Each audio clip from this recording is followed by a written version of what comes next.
we have next up Undertale OST 031 Waterfall by, I guess, Misaki from the Undertale soundtrack.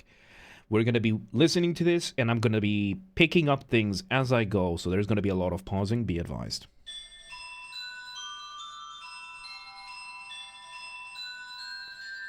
Okay, so we are 5 seconds in. Toby Fox's, thank you. Toby Fox, by Toby Fox, thank you.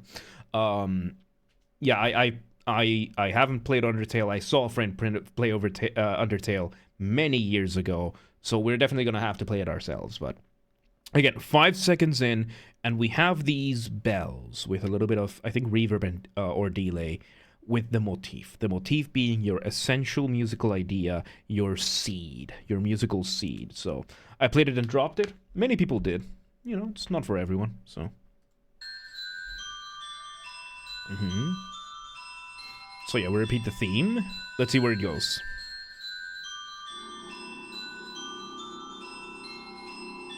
That is a double bass, really, really low. I think that's like with an extension and everything.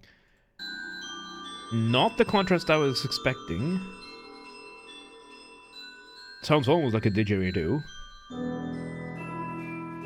Alright, there we go. So now we bring in the piano, the bells faded out a little bit to bring in the piano, give it the front stage, and the piano is complementing that initial melody while keeping a semblance of that original motif. Very nice.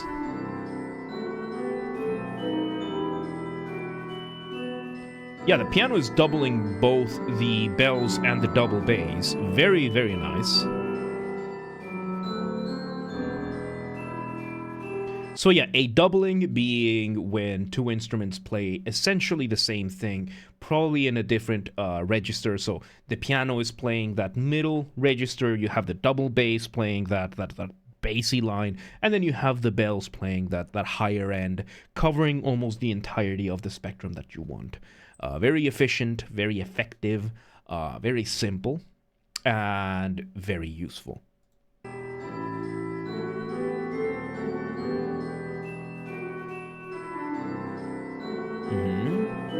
So yeah, we have that exploration of the theme. We repeat. Very nice.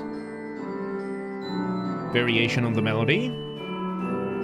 Although the melody is... Oh. Okay, so I heard violin. We have percussion now. Yeah, we bring in the rest of the strings in. And the percussion is with reverb and echo. So it's going to sound so funky. The game atmosphere, this masterpiece is just amazing. Yeah, I can tell that this is gonna be especially if I remember how it was in the game in the section that I saw this. Really, really good. Granted, this is from like 10 years ago that I last heard this. So yeah, this is really good. A very good escalation. Let me hear this again.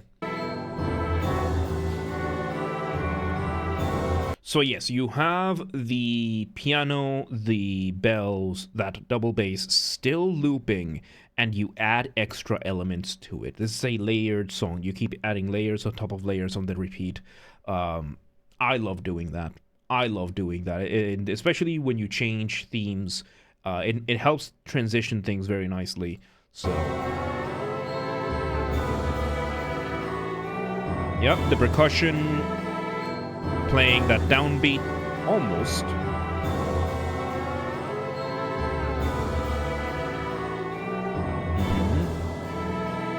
So yes, the strings are also doubling the part of the bells. So this is an interesting way of doing doublings when you don't really do everything the same way, you just do part of the doubling. Very, very nice, extra drama. Of course, string orchestra is always useful for drama. And those cymbals with the delay. Very nice.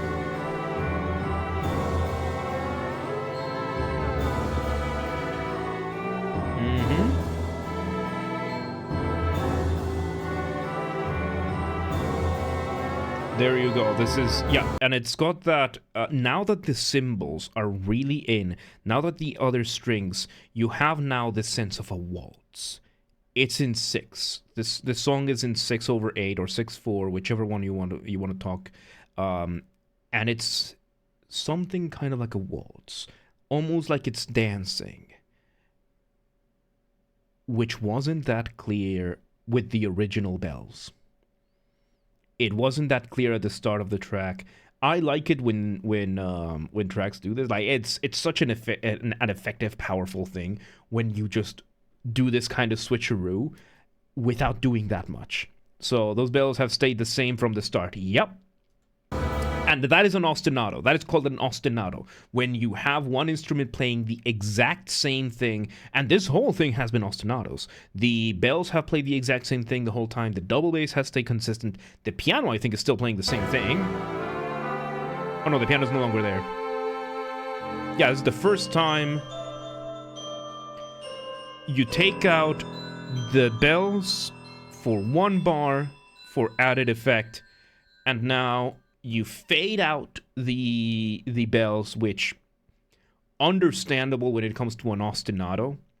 I don't like fade outs, but still this was a strong one. This was a strong one. This is on the better end of fade outs, because it was just the bells once again doing their thing. Very dramatic piece of music, very, very powerful, very well made as well. This was, yeah, Toby was completely on the know of what to do. There were a couple of things that I might have done differently, but for this being a 2-minute track, it's really good. This could have gone, like, considering you add a second theme to this could go for 7-8 minutes. Just with the small variations you can do to explore the ideas. This could go for 8, 9, 10 minutes. Easy. Toby chose not to. I don't know why. It still works. It's still really good. It was still really good. So there you go. That was Undertale OST 031 Waterfall by Toby Fox. Really good stuff. We're going to have to play Undertale one of these days. I don't know when. We have the list. So yeah, there you go. So if you want me to do a song, if you're live on the stream, you request a song. And if you're on the YouTube, just put it in the comments and we'll make our best efforts to record them on Mondays. So let's do this. Let's go. Hearing this track for like 30 minutes on and off, and this game melody coming cemented in my head. I can see that. I can see how this would be, especially because of how it's bells, and bells always have that memorable aspect to them. So really, really good stuff. I enjoyed this. Very good.